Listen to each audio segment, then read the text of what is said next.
osmosis itu dulu pernah mungkin yang waktu SMA ya, pelajaran biologi. Osmosis itu perpindahan molekul pelarut melalui selaput semi permeabel dari bagian yang lebih indah ke bagian yang lebih lokal atau dari bagian yang konsentrasi pelarut rendah ke konsentrasi pelarut yang tinggi. Oke. Jadi kenapa kita mempelajari osmosis? Kita ingin tahu bagaimana sih tanaman itu menyerap air, ya. Bagaimana menyerap zat juga itu. Jadi kalian setelah mempelajari ini, kalian bisa mengetahui cara penyerapan air pada tumbuhan dan cara penyerapan zat pada tumbuhan. Kenapa? Untuk hidup.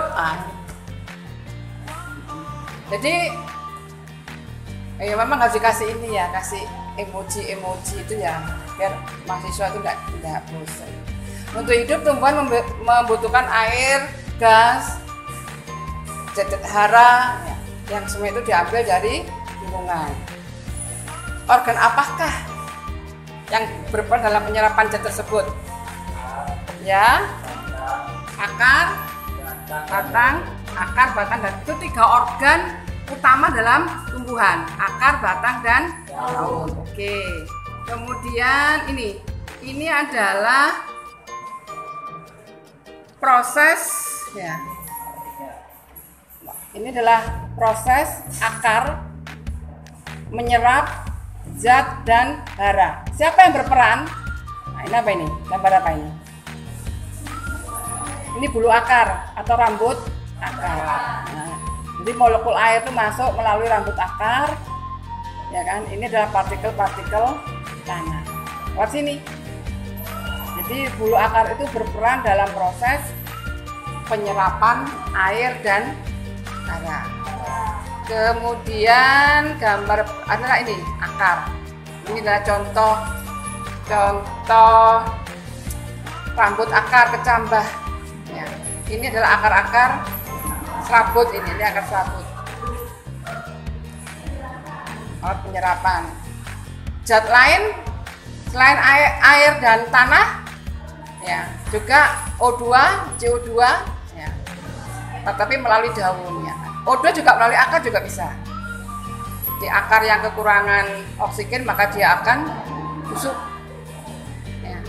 Bagaimanakah penyerapan zat tersebut? Iya caranya akar tuh menyerap, kok bisa masuk? Akar tidak punya mulut, tapi kok bisa masuk, gitu ya? Lewat rambut akar ini. Iya, lewat rambut akar. Lewat mana? Rambut akar, lewat pori-pori. Lewat proses apa? Itu nanti kita ya. Nah itu lewat proses apa? Yaitu difusi dan osmosis. Nanti kita praktek apa? Masuknya air dalam sel, yaitu melalui umbi kentang. Kenapa? Iya, umbi. Apa bedanya umbi dengan ubi? Ayo. Kalau umbi itu nama tanamannya, Kalau umbi? Kalau umbi itu jenis tanamannya, kalau ubi itu nama tanamannya. Nama tanamannya. Ada yang lain?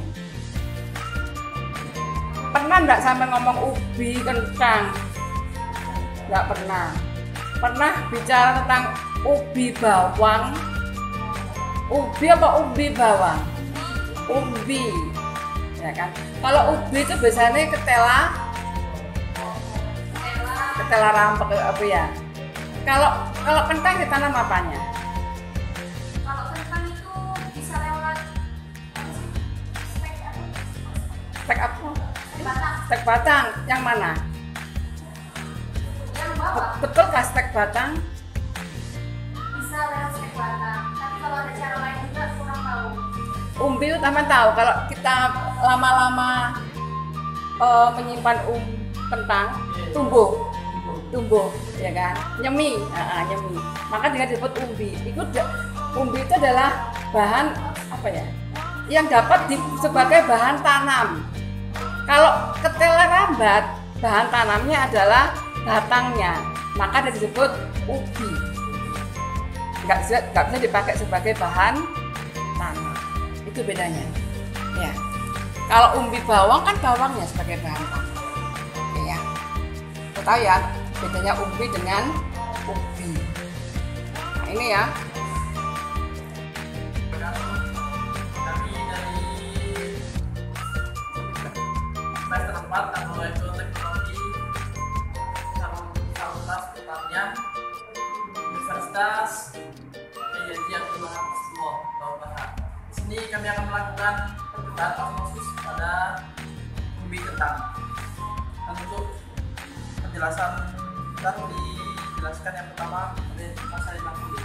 Untuk bahan-bahan pertama ada air, ada gula, ada penggaris, ada pisau juga, ada kentang, terutama kentang ini. Bahan percobaan dan timbangan juga ada untuk mengukur air juga ada. Kemudian nanti Cara membuat langsung aja. ya, jadi ini nanti langsung dipotong ya Bu.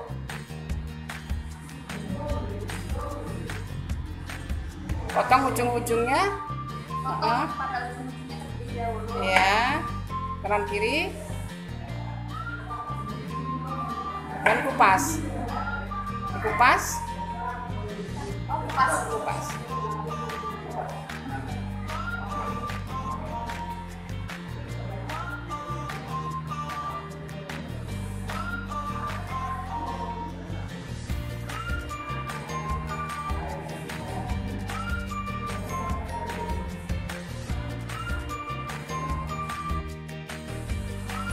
Menimbang gula 20 20 gram. 20 gram 20 gram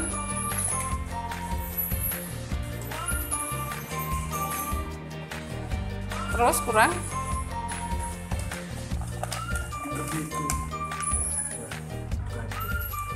Semuanya Bu yang dikupas. dibuat enggak satu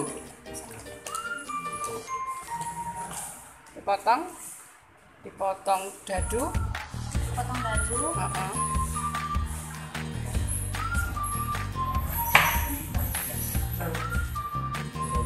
Oke, udah. Masukkan ke sini.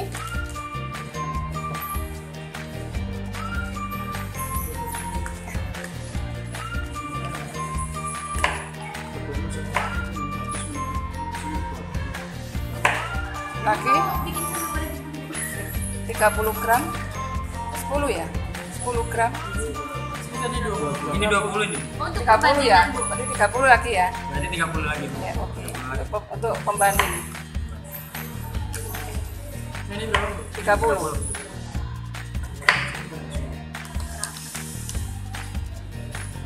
Temennya mana tuh? nggak apa-apa nanti ditimbang. Oke sudah pas 30 masukkan ke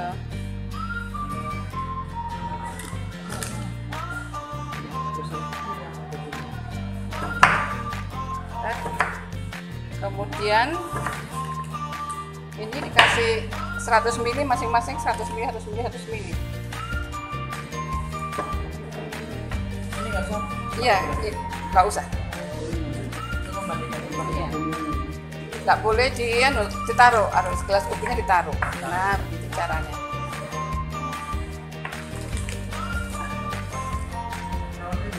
100. Oke, masukkan sini 1, 1, 1.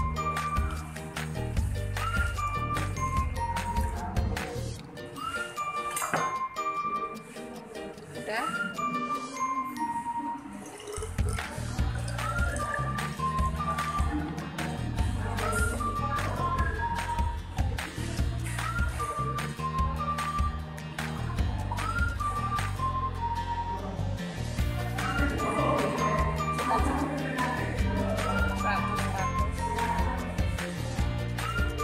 Langsung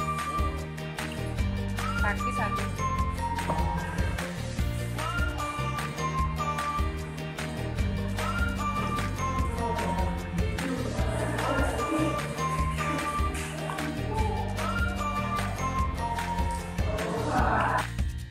Ini lihat ini, dicatat ya. 11 Berapa? 11. 11 gram taruh sini. Yang di air putih 11 gram. air putih 11 gram. Mm-mm. Berapa kan? 11. Nggak bisa makan. Nggak apa, nanti kan kita hanya untuk nanti berat awal berat akhir. Yang kedua ini air normal.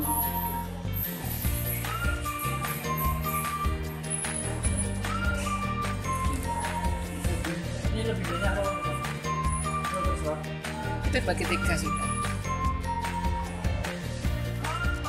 Berapa? 15 5 berapa? 14 Mbak. Yang 20%. 20 gram. Iya. Kentangnya 14.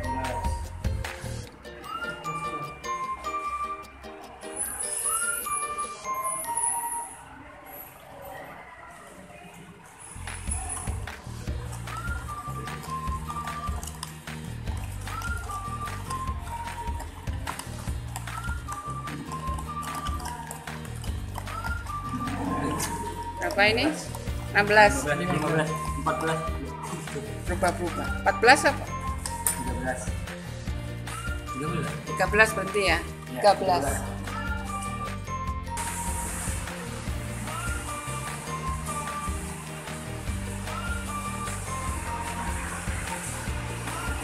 Berapa itu?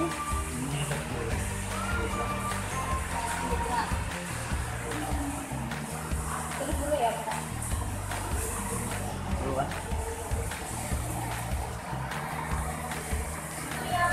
salah Yang 3 ya?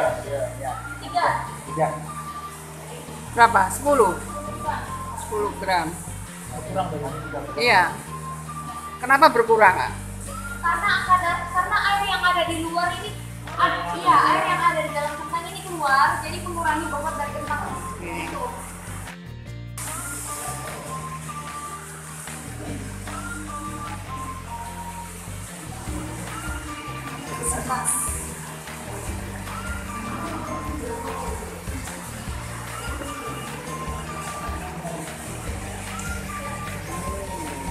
Yang sekarang yang terakhir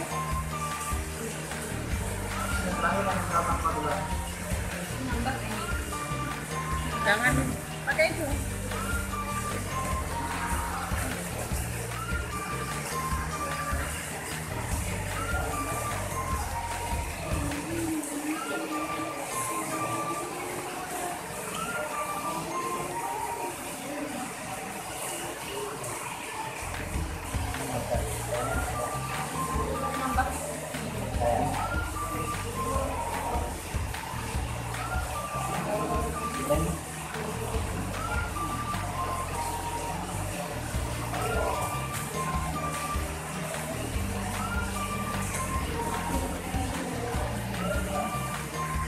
Tadi didiamkannya berapa menit?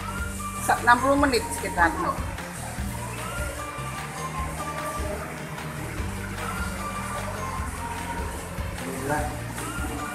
Berapa? 12. Tambah 1 gram. Ini air saja, nggak ada kentangnya tenggelam, nggak ada gulanya. nggak ada gulanya, kentangnya tenggelam. Yang kedua, Ada gulanya. ada gulanya Apa itu? 20 gram, kentangnya mengambang. Dan yang ketiga, ada gulanya juga 30 gram dan kentangnya mengambang. Kemudian ketiga gelas ini akan ditunggu selama 60 menit, kemudian akan dilihat akhirnya seperti apa perbedaannya. Ini air.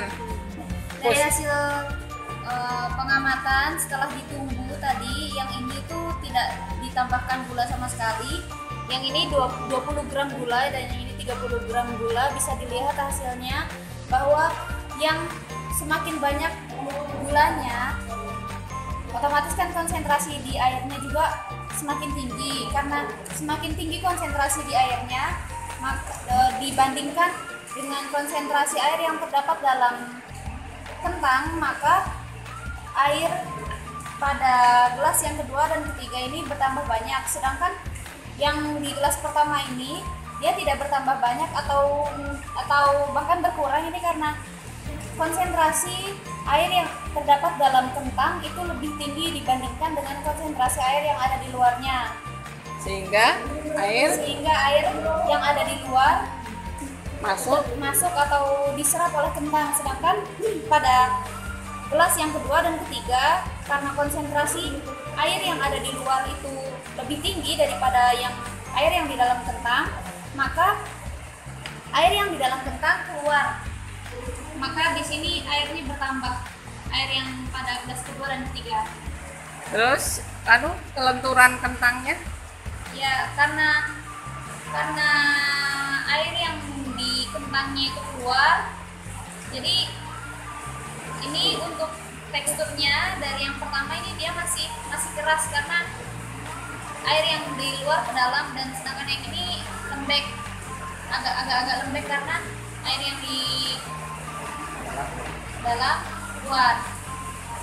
Dan ini yang paling lembek di antara tiga ini, karena di sini perbedaannya sudah jelas, ini tidak dikasih gula dan ini konsentrasi gulanya 20 gram, sedangkan yang gelas ketiga ini konsentrasinya 30 gram gula. Assalamualaikum warahmatullahi wabarakatuh.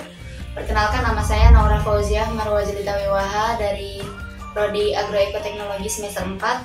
Saya ingin sedikit menjelaskan tentang hasil dari praktikum kemarin, praktikum osmosis pada kentang. Jadi osmosis itu adalah perpindahan molekul pelarut melalui selaput semi permeable dari bagian yang lebih encer ke bagian yang lebih pekat, atau dari yang konsentrasi pelarut rendah ke konsentrasi pelarut tinggi. Jadi kemarin itu alat dan bahannya adalah air, gelas ukur, 3 gelas plastik, gula, sendok, pisau, dan timbangan. Dan kemarin itu setelah ditimbang dan dipersiapkan, kentangnya itu dikupas 2 bagian, terus dikupas pertama dipotong dulu, dikupas terus dipotong gitu ya.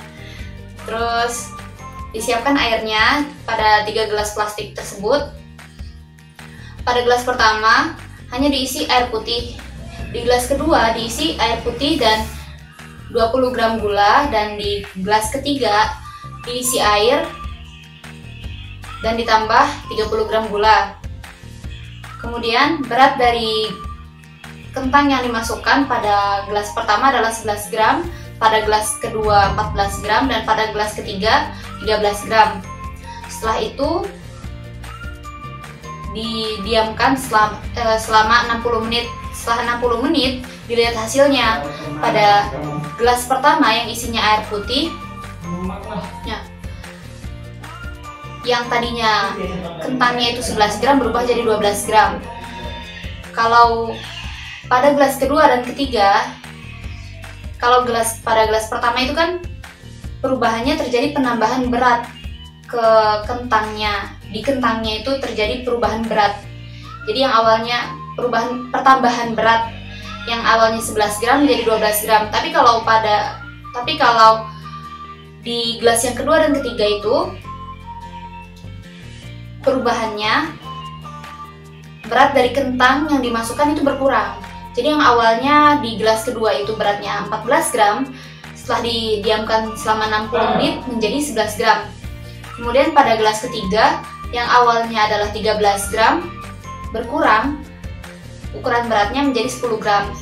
Itu disebabkan karena terjadinya perpindahan molekul, terjadinya perpindahan air gitu, konsentrasi air dari yang pelarut yang rendah ke pelarut yang tinggi.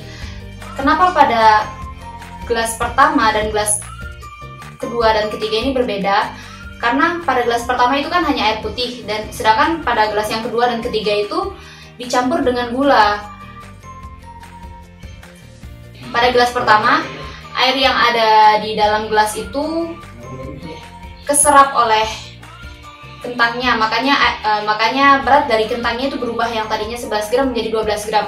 Kemudian pada gelas yang kedua dan ketiga, gelas yang kedua ini kan dicampur dengan 20 gram gula, dan pada gelas yang ketiga dicampur dengan 30 gram gula.